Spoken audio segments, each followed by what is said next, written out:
Orange today. LeFou, channel 347. You're hallucinating. State of Nations coming to a town called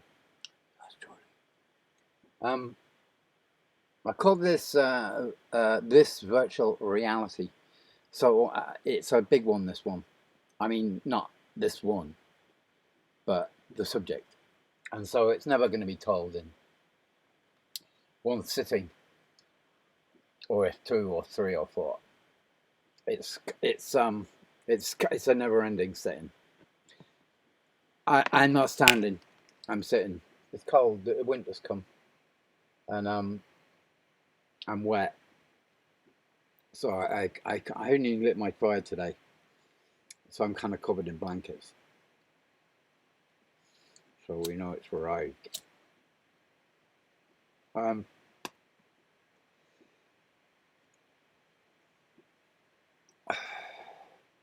I think before I get going right on this virtual reality, it's as I said, it's going to be winding. So I'm not going to get into it as virtual reality for a while. I mean, for a few sessions, or maybe next session. I'm not quite sure. But I wanted to start this by just touching on the subject of the conspiracy stuff.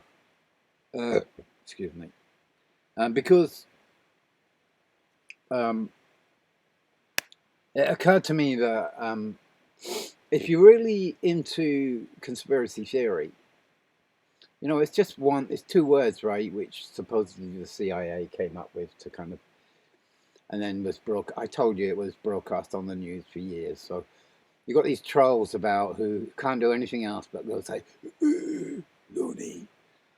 You got to ignore them because they've got no other words. They just come up with this, it's not true. And they don't have anything to explain what their truth is. They just want to get you, and it's a waste of time. There's no conversation, no argument, no nothing. So, as best as you got to get short of them because they are a waste of time. But what I wanted to say for those who are touching the subject and delving into its many dark holes is that it's a dark hole, and there's no excuse for those who don't pick up on and start studying things like symbolism and the occult and the art of what's not seen, the unseen. You have to go, and it's like the subject is so huge that you can go down a black hole, right, and shock yourself more and more and more about what the truth might be, about what this world is, and no one does the whole job.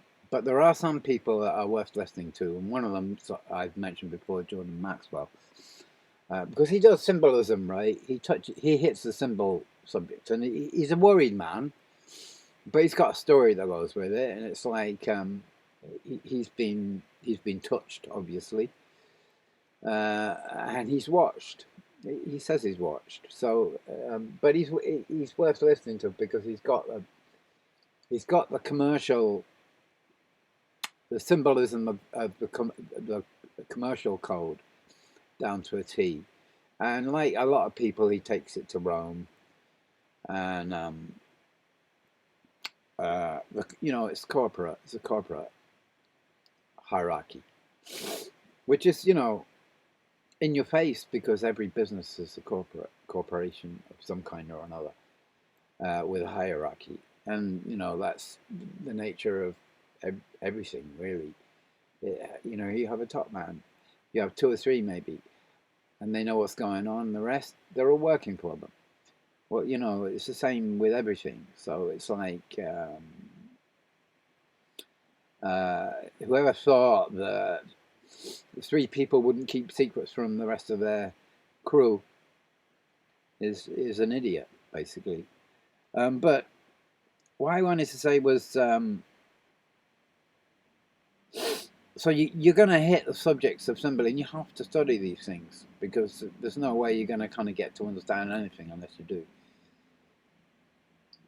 So you get to symbolism and you get to sacred geometry, right? Which is the background to a lot of the symbolism that you get in the corporate world, right? The background. It's not the corporate world, it's the background to it. So, you know, just as an example, you get to the pentagram. Well, the pentagram is a shape, and it's being so called, it's um, got magical properties or occult properties. Often, you know, signed up to the devil, and but this is geometry. So you know, if the basic geometry is not signed up to anything at all, it's going to have something put out of it. Now the pentagram has been known since Crowley to before that. But Crowley is the most significant to have occult magic properties, and uh, for reasons which are difficult to explain. But if you know that you know Venus, right, goes around the sun and draws a pentagram, then you're kind of hitting another angle on it. And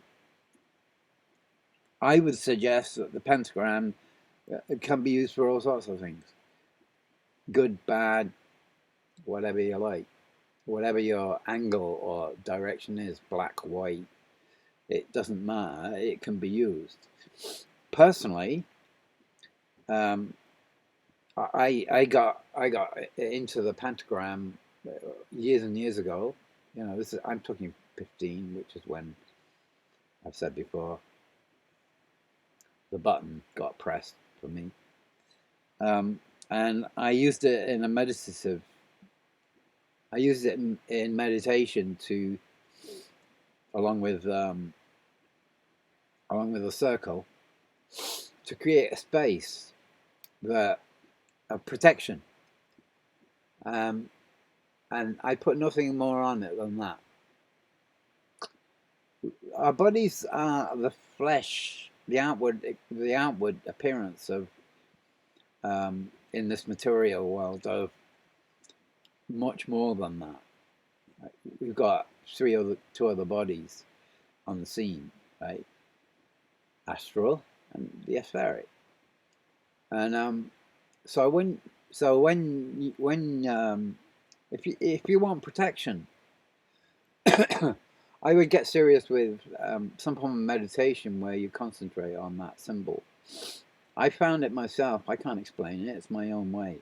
I found transcendental. I went to the course on transcendental meditation just to get an eyeful of the technique that they used, which is the cycle of you know the chatter, the mantra, and then the key moment of meditation is like the nothing, the zero space, and it's in that space, right, which if you get to it, that you get neurons connect that have never connected before, and the psychedelic definitely is a part of that as well.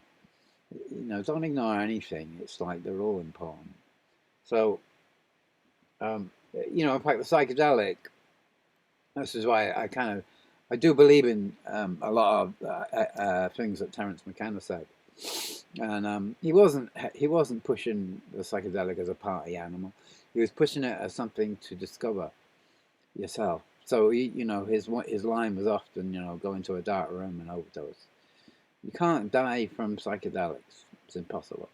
You can have an experience, right? Which might fuck you up a little, but it's you. It's not the psychedelic. The psychedelic's the teacher. And so what I'm saying is that the psychedelic augments that otherwise experience life experience that you're going to be going through, which is much, much bigger than any one event. So, um, like the man said, um, you can't just read to become wise. Wisdom takes a lifetime of dedication. It grows. So uh, you got a life, and the life doesn't end right in 2 weeks. It does for some people, but that's another story. If you get through 2 weeks, then you're on your way, right? So you start becoming conscious, and then most in the West, I've got 60, 70, 80, 90 years of, which is plenty of time, plenty of time for all sorts of subjects. But you see, we're not opened up to these subjects, so you have to study them on yourself, by yourself, in your own way. And what I'm saying about conspiracy is it leads onto the occult and the magic, and that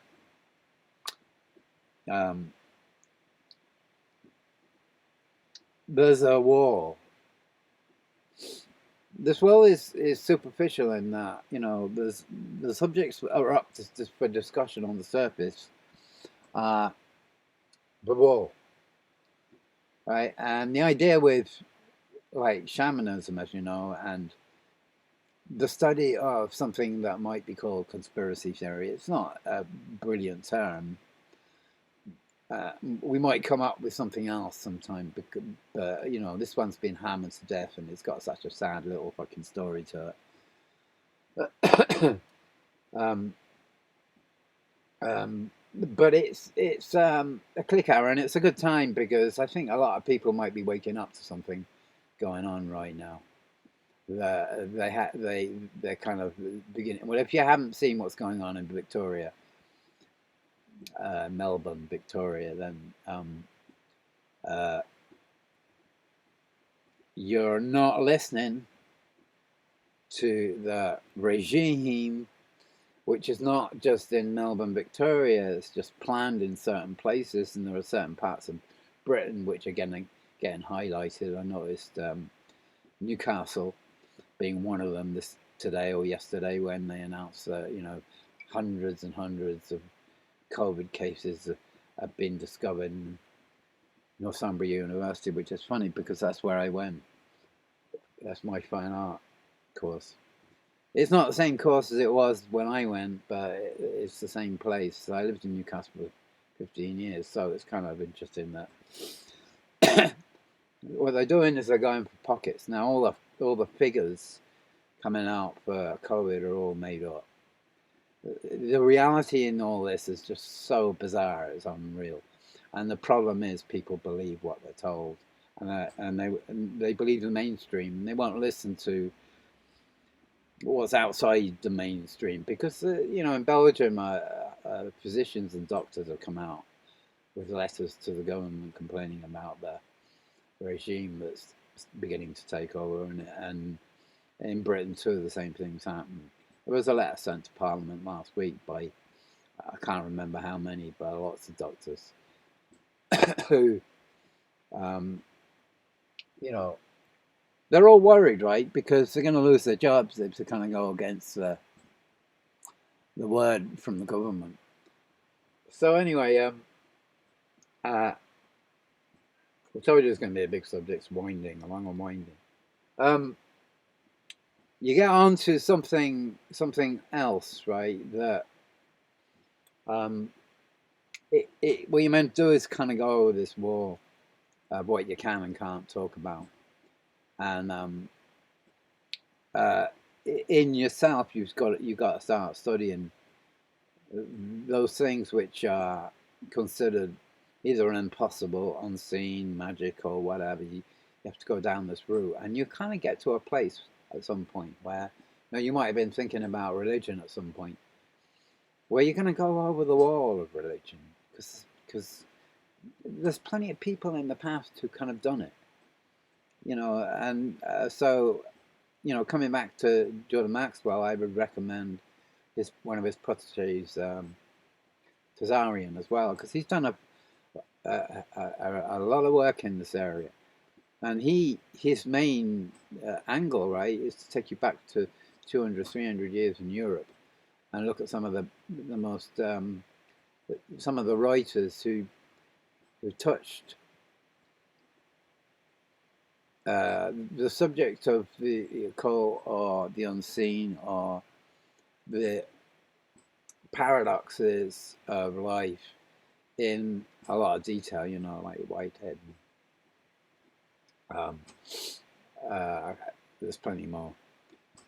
So Tazarian, I would suggest, because he's active now, and he's done a lot of research, and Ike gets the call because everybody knows Ike, so he's the one who's going to be invited. But there's plenty more, and this is another problem. We're kind of obsessed with personality.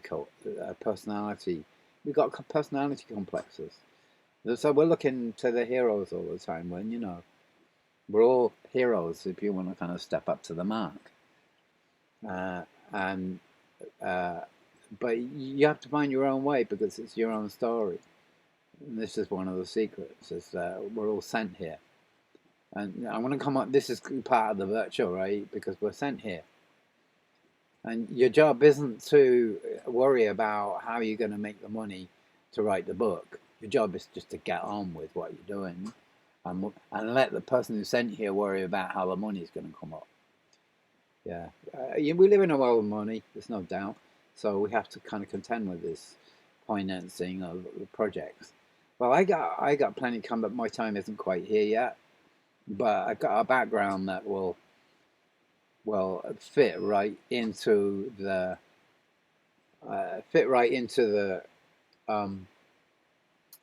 the virtual that's coming, because the virtual's coming. It's man-made mostly anyway. So, but the what you've got to think about, and it's it's a think about. It's not nothing's definite, but you got to think about what you got to think about is it a game?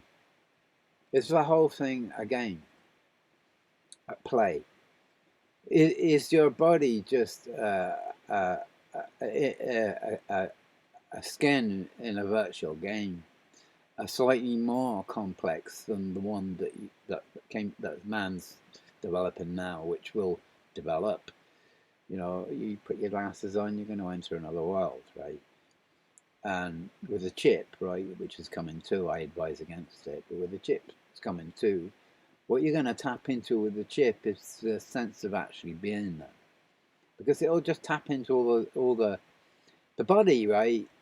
And this is another reason, right, not to, and it's another reason to hang on, right, hang on and study the body, right? Is the most complex organism in the universe, right? As far as anything we know, that can be seen in the materialistic sense.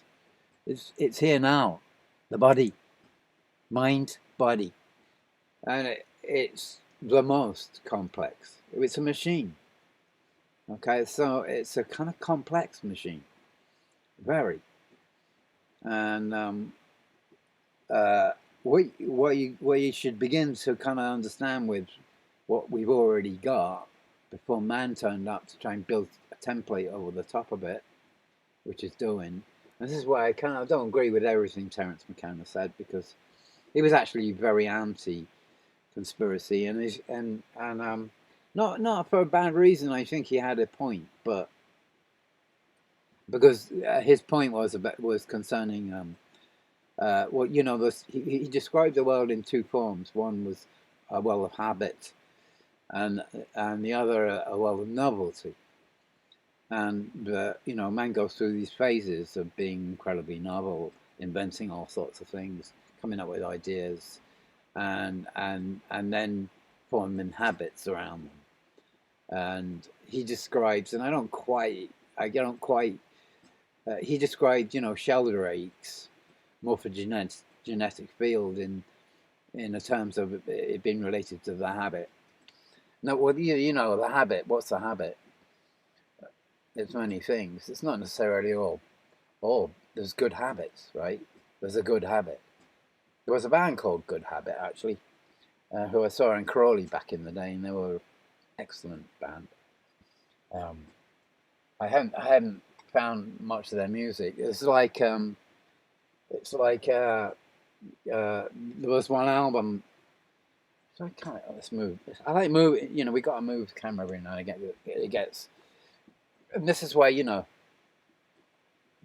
Mr. Media, right? Medea.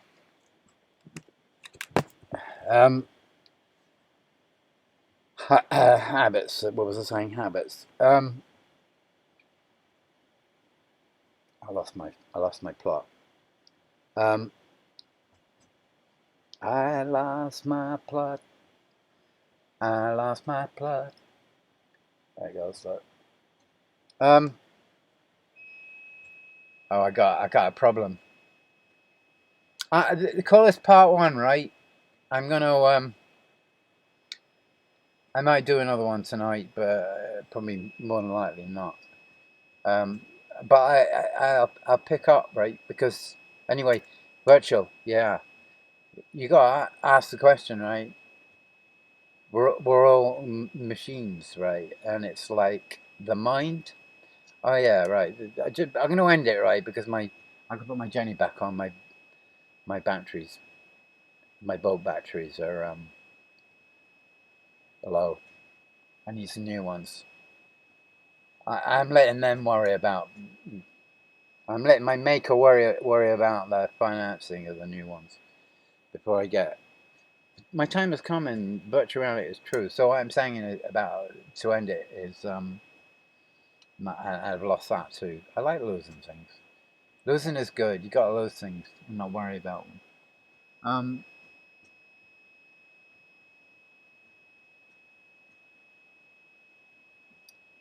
Channel 347.